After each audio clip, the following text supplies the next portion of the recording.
মাইশা, এই 5 দিনে আমি তোমাকে কয়বার কল দিছি তুমি বলো তো? একবার কল দিলে তোমার ফোন অফ থাকে, একবার কল দিলে ওয়েটিং, আরেকবার কল দিলে ব্যস্ত থাকে। আরে সরি এই 4-5 দিনে না আমার ফোনটায় না কি জানি প্রবলেম হয়েছে। না আমি কোনো ফোন ধরতে পারছি, না আমি তোমাকে কিছু জানাই। কালকে দেখা করতে পারবা? হ্যাঁ, দেখা করা যায়। এমনি আমাদের অনেকদিন দেখা হয় না। আচ্ছা ঠিক আছে। মাইশা, তুমি আমাকে নিয়ে সিরিয়াস তো, তাই না? দেখো, আমি সারাদিন সবকিছু ছেড়ে শুধু তোমার কথাই ভাবতে থাকি। জানি তো আমি। মাইশা, আমার প্রথম বলো শেষ বলো সবটাই তুমি। তোমাকে ছাড়া অন্য কিছু ভাবতে পারি না আমি কখনো। আচ্ছা, কি করতে পারবা আমার জন্য শুনি? তুমি একবার বলেই দেখো না কি করতে হবে। আচ্ছা থাক, কিছুই করতে হবে না। এটা তোমার জন্য। সিরিয়াসলি? তোমার কি মাথা খারাপ হয়ে গেছে? তুমি টানতে গেছো কেন? ওয়াও!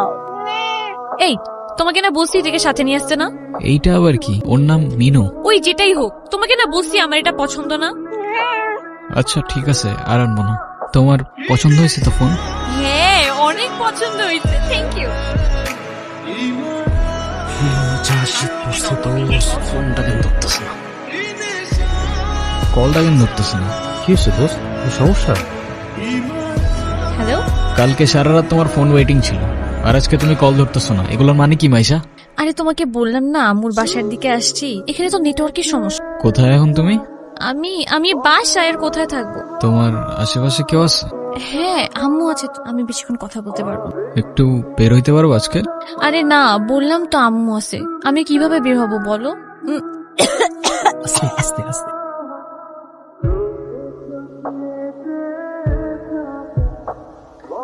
নীরব, আমি জানি তুমি আমাকে অনেক খারাপ ভাবতেছো। ও আচ্ছা, তোমার কি মনে হচ্ছে? কি ভাবা উচিত তোমাকে? কথা বলো। এখন কথা বলতেছো না কেন? তোমার পাশে তো তোমার আম্মু না। কোথায় তোমার আম্মু? আন্টি কোথায় আপনি? আমি তো দেখতেছি না। এই, তুমি ওর সাথে এভাবে কথা বলতেছে কেন? এ ভাই, তুই কে রে ভাই? হ্যাঁ, আমি ওর সাথে কথা বলতেছি। মাইশা, তুমি কিছু বলতেছো না কেন? এই, ও কি বলবে? হ্যাঁ, কি বলবে ও? মাইশা, তুমি চলো তো আমার সাথে। আমি বুঝতে পারছি ও তোমাকে ভুলভাল বুঝেছ। আর যাই হোক, আমি তো তোমাকে চিনি, তাই না? আমি তো তোমাকে চিনি। আমি কথা দিচ্ছি আমি সবকিছু ভুলে যাবো, তুমি আমার সাথে চলো।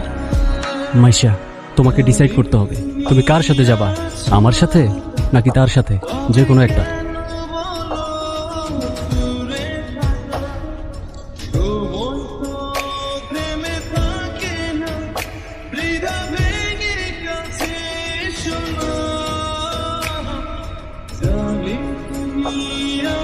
নীরব, নীরব, তুই এগুলা কি করতেছস? পাগল হয়ে গেছস?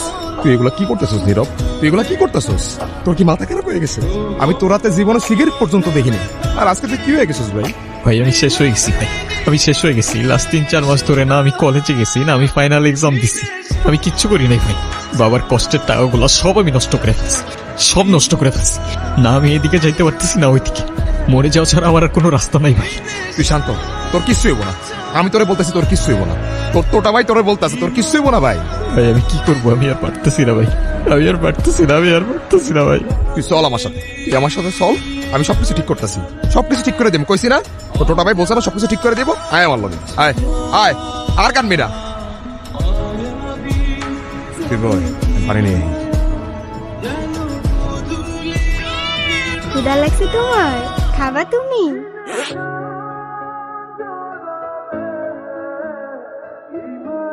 নাম কি ওর? মিনু। ওকে রাস্তায় ফেলে চলে গেছেন না?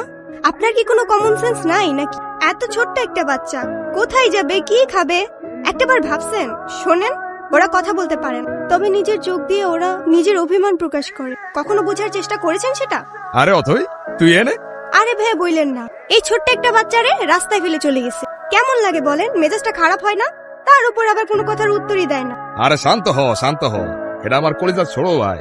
আসলে ওর মানসিক অবস্থা তেমন একটা ভালো নাই। ও কি করতেছে না করতেছে ও নিজেই কইতে পারতেছে না। তুই কোন কথা মনে লইস না বই। সে যাই হোক, যেটা যত্ন নিতে জানে না সেটা নিজের কাছে রাখতে যাবে কেন? আপনার ভাইকে বলেন ঠিক মতো ওর যত্ন নিতে। আমি কিন্তু ওকে দেখতে আসবো, মনে থাকে যেন। শোন নীরব, আমাদের জীবনে এমন অনেক কিছুই আসে যেটা আমাদের সাথে থাকে না। জীবন যেখানে আটকে যায় ওইখান থেকে আমাকে জীবন আগে নিয়ে যেতে হয়, সেখান থেকে শিক্ষা লইতে হয়। হ্যাঁ, তোর জীবন তোকে বল শুরু বেড়া। তুই কি লিখে ভেঙে পড়তেছিস? কই যাস? মিনুরে খাবার দিতে ভুলে গেছিলাম ভাই, দিয়ে আসি। বুঝছো নীরব, আমার এই কবুতরের নাম রাখছি লক্ষ্মী। ওরা দেখা ঘরের থেকে বাইরে হইলে আমার যে দিনটা কি ভালো যায়, কিন্তু খাইতেই চায় না। হাই মিনি, এটা ওর জন্য। তোদের তো আনঅফিসিয়াল পরিচয় হয়েছে, কিন্তু অফিসিয়াল পরিচয় তো হয় না। আচ্ছা অথই, এইটা হইতাছে আমার সম্পর্কে স্বাস্থ্য ভাই, ছোট স্বাস্থ্য ভাই, কিন্তু আমার জানি জিগারের ভাই। আর নীরব, এটা অথই আমগো বাসার বিল্ডিং এর 5 তলায় থাকে। ও আসসালামু আলাইকুম। আপনি বিড়াল ভয় পান না? ও মা, বিড়াল ভয় পাবো কেন? যারা বিড়াল ভয় পায় তারা আবার মানুষ নাকি? এসব বিড়াল কুকুর তারপর ফাঁকি এসব নিয়ে কথা কইতে গেলে আজকে রাত পার হয়ে যাবো। তোরা একটা কাজ কর, তোরা কথা কও, আমি যাই। কি হলো, চুপ করে আছেন কেন? কিছু বলবেন না? মেনুকে দেখে মনে হচ্ছে ও আপনাকে অনেক দিন ধরে চেনে। ও এত ইজিলি নর্মালি কারোর কাছে যায় না। জানেন না, ওর মতোই আমার একটা বাবু ছিল। ও হারাই যাওয়ার পর আমি এত কাঁদছিলাম। তারপর আর খুঁজে পান নাই? আচ্ছা একটা কথা বলি, কিছু মনে না করলে? হ্যাঁ বলেন। আমি ওকে একদিনের জন্য আমার বাসায় নিয়ে যাই। উম, প্লিজ প্লিজ প্লিজ, না করেন না। আচ্ছা ঠিক আছে। আমি যাই তাহলে, কাল দেখা হবে। Thank you. তুমি কি আমার কাছে থেকে যেতে চাও? কত স্মুথ কিন্তু। তারপর কি অবস্থা? কোনো ঝামেলা করে নাই তো? না তো, ও তো একদম লক্ষ্মী একটা বাচ্চা, তাই না? আপনাকে দেখে মনে হচ্ছে আই গেস আপনি ওদের অনেক ভালোবাসেন। ওরাই তো আমার ফ্যামিলি, ওরা ছাড়া তো আমার লাইফে আর কেউ নাই। কেন? আপনার ফ্যামিলি, বাবা মা একা থাকেন নাকি এখানে? আমি অরফান, ছোটবেলা থেকেই বাবা মা কি জিনিস আমি জানি না। বাবা মার ভালোবাসাটা কি সেটাও বুঝিনি কখনো। কেউ কেউ এই ভালোবাসাটা পায় না, আর কেউ সেটা পেয়েও সেই ভালোবাসাটার ভ্যালু দিতে জানে না। তুমি যে ভালোবাসাগুলো পাওনি, একটা সময় দেখবা এর থেকে অনেক বেশি ভালোবাসা তোমার কাছে থাকবে। সময় তো আর এখনো শেষ হয়ে যায়নি। এটা নিজেকে বোঝাও আগে।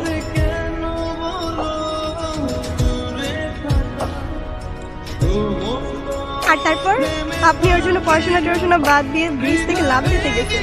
সিরিয়াসলি, এই যুগে কেউ কারোর জন্য মরে? মজা নিচ্ছ না? নাও নাও, মজা নাও। মজা না, আপনি অনেক ভালো একটা মানুষ। শোনেন, নিজের জীবনটা কিভাবে শেষ করে দিয়ে না। লাইফ সবাইকে একটা সেকেন্ড চান্স হয়তো আপনাকেও দিবে, সেটাকে ইগনোর করুন। আমি জানি তুমি কথা বলতে চাও না। আমি কথা বলার মধ্যে সেই মুখটাও রাখছি, এটাও আমি জানি। আমি অনেক বড় ভুল করছি নীরব। তুমি আমার সামনে থাকা সত্ত্বেও আমি ভুল মানুষটাকে চুজ করছি। আমি তোমার লাইফে ব্যাক করতে চাই নীরব। আমি অনেক এক্সপেকটেশন নিয়ে তোমাকে কল। তুমি প্লিজ আমাকে ফিরিয়ে দিও না। Sorry, wrong number.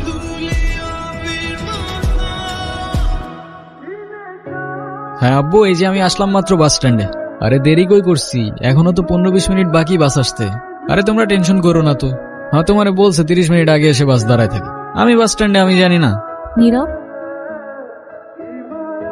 আচ্ছা আব্বু তুমি টেনশন করো না, আমি বাসে উঠে তোমারে জানাচ্ছি।